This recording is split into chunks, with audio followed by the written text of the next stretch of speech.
Nous voici à Andenne, au restaurant Itinérance Gourmande, où le chef Serge Tholomé nous accueille. Eh bien, aujourd'hui, on va travailler les légumes, pas mal de légumes qui viennent de notre maraîchère Émilie Vercaron et à la mode de chez nous, à Coutouin.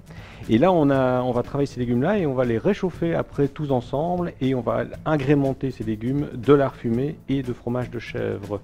Alors, vous allez avoir les petits navets, vous allez avoir 3 variétés de haricots, des haricots plats, des haricots phénomènes et des haricots violets. Et puis, vous avez des petites pommes de terre grenaille. Vous allez avoir des betteraves que nous allons travailler et du panais et pour terminer de la carotte. Et on va commencer directement avec la betterave. Alors la betterave, tous ces légumes ont été bien évidemment brossés auparavant, bien brossés, et comme ce sont des légumes originaires de l'agriculture biologique, eh bien ce sont des légumes qu'on n'a pas besoin d'éplucher, ça nous fait gagner du temps. On va prendre donc la mandoline et on va couper des fines lamelles de cette betterave rouge. C'est ce qui prend le plus de temps, c'est la betterave à cuire. Donc c'est pour ça que nous allons commencer par cette betterave. Et voilà.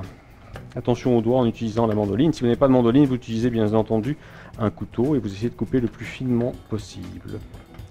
Alors voilà. Une fois que notre betterave a été coupée, on va assaisonner. On va y rajouter du vinaigre balsamique, un trait de vinaigre balsamique. On va rajouter également du vinaigre de myrtille. On va y mettre du gros sel.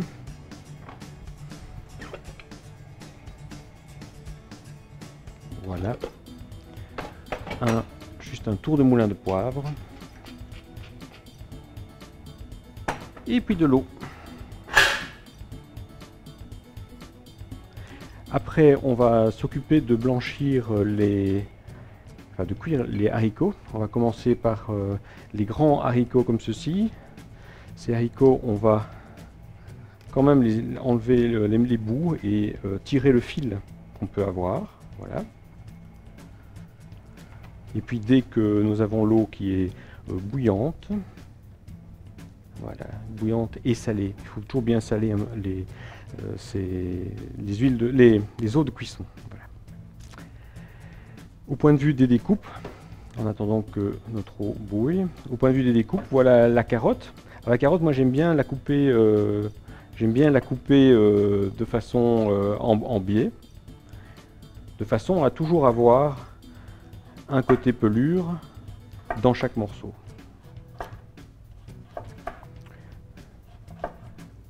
Évidemment, toujours quand on fait des découpes, avoir des outils qui sont des outils qui coupent très bien pour éviter de devoir forcer. C'est le couteau qui coupe et c'est jamais la main qui coupe. On ne doit jamais forcer. Voilà notre carotte débitée. On va la mettre aussi dans une casserole avec un fond d'eau.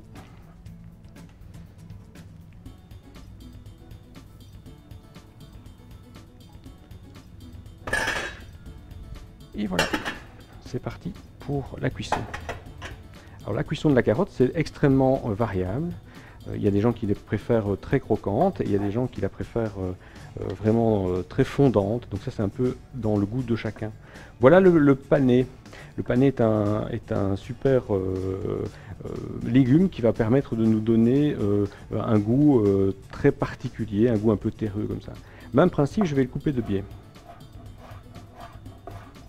Et toujours, ces légumes ont été brossés donc, et proviennent d'une culture qui est vraiment qui n'utilise pas de pesticides, donc on peut manger la peau sans aucun souci. Voilà nos belles tranches de panais. Aussi la casserole.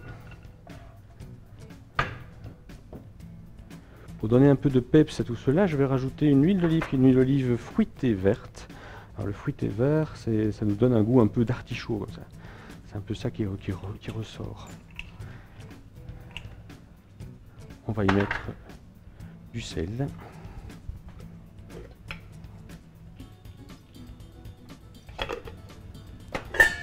Et nous mettons ça en cuisson. Voilà. Voilà l'eau qui bout. Allez, on est parti. L'eau étant bouillante, je vais mettre mes haricots pendant 6 minutes à l'intérieur et toujours comme je n'ai pas de tête, j'utilise un petit chrono. C'est parti. Je mets en même temps des haricots qui sont les haricots phénomènes, qui sont des haricots plats mais un peu plus étroits que les autres. Et ça, je vais les mettre 4 minutes à l'intérieur. Donc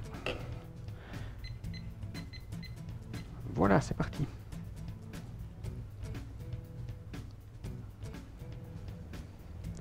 Pendant ce temps-là aussi, ce qu'on a fait, c'est qu'on a des petites pommes de terre grenaille. On a des petites pommes de terre grenaille. Ces petites pommes de terre grenaille ont été cuites avec la peau. La peau était bien brossée avant de les mettre. On les a cuits jusqu'à vraiment bonne consistance dans une eau bouillante. Et puis on les a pelées. Et puis ça nous donne ces petites pommes de terre grenaille qu'on va faire rôtir par la suite. Alors, un légume n'est pas l'autre, donc à chaque fois, il faut vraiment contrôler la cuisson. Il n'y a pas de temps de cuisson vraiment de fixer comme ça. Moi, j'utilise une petite... on peut vraiment avoir une aiguille à tricoter, l'aiguille à tricoter qui sert à aller piquer dans le légume pour savoir s'il est cuit ou bien s'il ne l'est pas. Et jusqu'au moment où, à la consistance que les personnes le souhaitent. Et voilà. Après 4 minutes, j'enlève les premiers haricots que je mets dans de l'eau froide pour arrêter la cuisson. Dans une belle sauteuse, je vais venir mettre mes 2 tranches de lard fumé. Je vais le rendre croustillant. Ça va donner du goût à la préparation des légumes et ça donnera le côté un peu croustillant de la recette. On va changer un peu la forme que l'on a de ces haricots en venant les couper très finement. Donc une fois cuit, comme vous l'avez vu, je coupe vraiment ça très finement. Alors pendant ce temps aussi, on va se préparer 2 belles tranches de fromage de chèvre. C'est un chabichou, donc c'est un chèvre qui est un peu affiné, qui a la particularité de pouvoir de former de très jolies tranches et qui a déjà du goût. Dans les pommes de terre, je viens maintenant rajouter les haricots phénomènes ainsi que les haricots violets.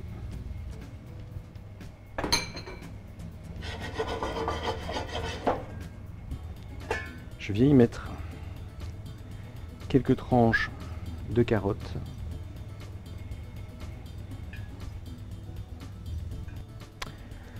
Et bien il ne reste plus qu'à dresser.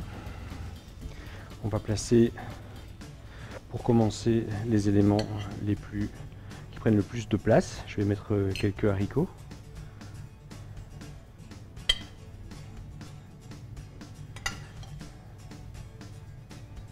Les haricots violets. Je dispose un peu de carottes.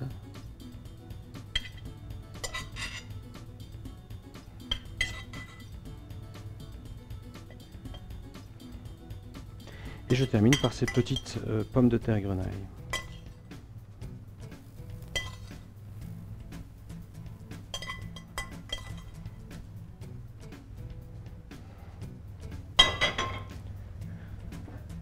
Je prends quelques panais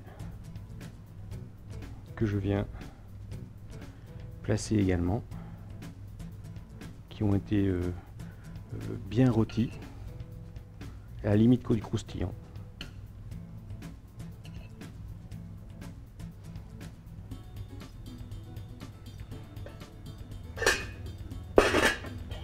J'y ajoute également les petits navets.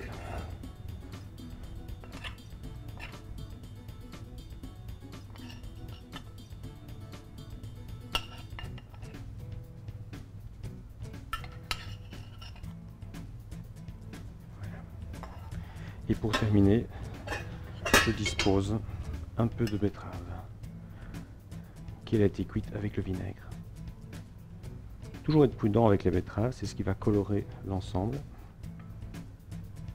Voilà. Et je vais mettre 3 morceaux.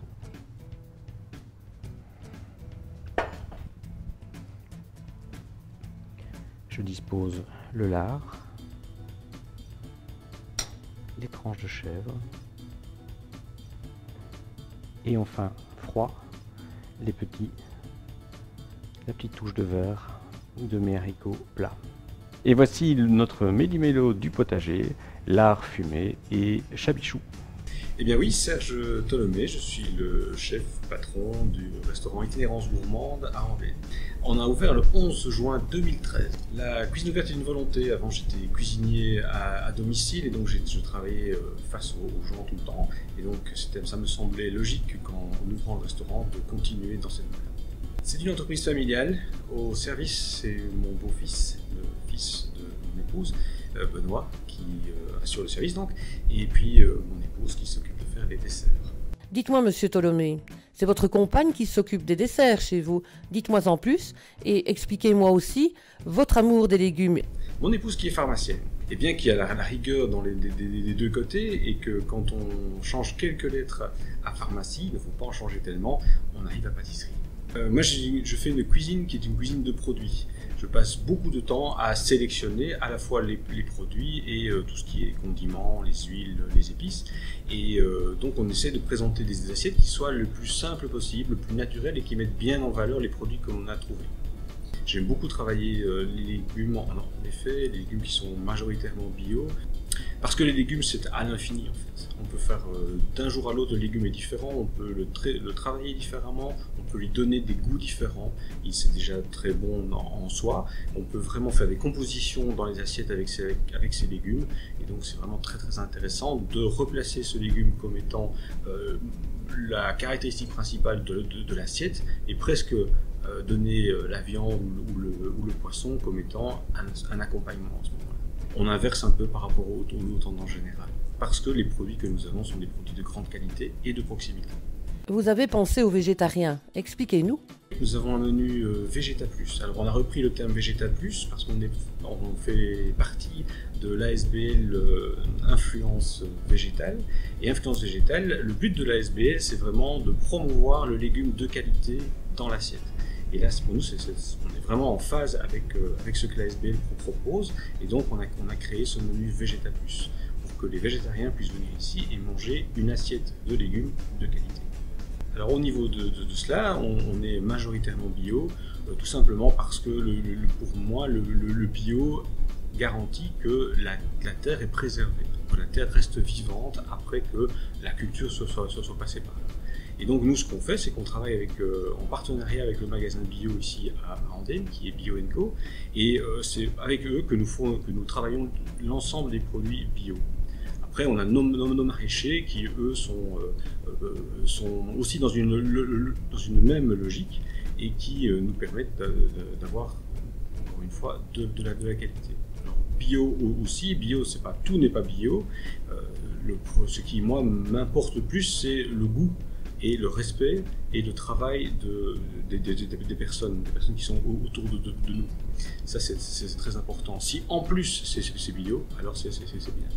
Dites-moi quelles sont vos influences au niveau de votre cuisine et parlez-moi aussi de votre parcours professionnel. Alors, au niveau des influences, on a des influences qui sont multiples. De par mon parcours professionnel, je n'ai pas vraiment eu un moule. J'ai pas travaillé uniquement la cuisine française, par exemple. Professionnel a fait que je suis venu à la cuisine par après en ayant fait mes propres expériences moi-même. Et donc ces expériences-là ont permis d'aller chercher au niveau asiatique, par exemple l'utilisation d'un vinaigre, de riz, de vin comme le mirin, donc qui est un saké sucré que j'intègre, comme les épices qui viennent d'Inde, comme aussi le travail des légumes que certains grands chefs font en France. Je pense notamment à une très belle rencontre que j'ai fait un jour, qui est celle de Michel Brass. Au niveau de mon parcours professionnel, j'ai travaillé pendant 15 ans comme consultant en informatique. Et puis après, j'ai fait le cours du soir qui m'ont permis de faire la cuisine. Et là, j'ai fait la rencontre pendant mes stages d'un chef exceptionnel qui est Daniel Van Lint du Fouet belge à Eurre-en-Famenne et qui, lui, m'a vraiment a planté vraiment cette petite graine qui a fait qu'un jour j'ai pu ouvrir ce restaurant. Un rêve que j'ai réalisé, que nous avons réalisé avec mon épouse, parce que nous sommes vraiment deux là au niveau de ce projet Itinérance Gourmande. On a commencé par la cuisine à domicile, on a fait ça pendant 4 ans, on est allé cuisiner tous les deux chez les gens, et puis finalement, quand on a eu l'opportunité de reprendre Itinérance Gourmande ici, de reprendre ce restaurant à Andenne, eh bien, ça a été un grand bonheur pour nous. Mais alors, qui êtes-vous, Serge Tholomé? Alors dans sa cuisine, Serge il est dans chacune de ses assiettes. Je fais mon travail avec cœur, et c'est même plus qu'un travail, c'est une passion. Et mon objectif, c'est vraiment de faire découvrir aux gens des saveurs et de leur montrer que même avec des choses très simples, il y a même des choses qu'ils peuvent reproduire chez eux tous les jours. Et donc ça, c'est vraiment le but que moi j'ai, c'est vraiment de partager avec les gens. Serge, il est assez fourneau, mais il est aussi à table près des gens. Notre cuisine étant ouverte, je me déplace souvent en cuisine. On peut m'interpeller, on peut me poser des questions sur les légumes, sur les épices, sur tout ça.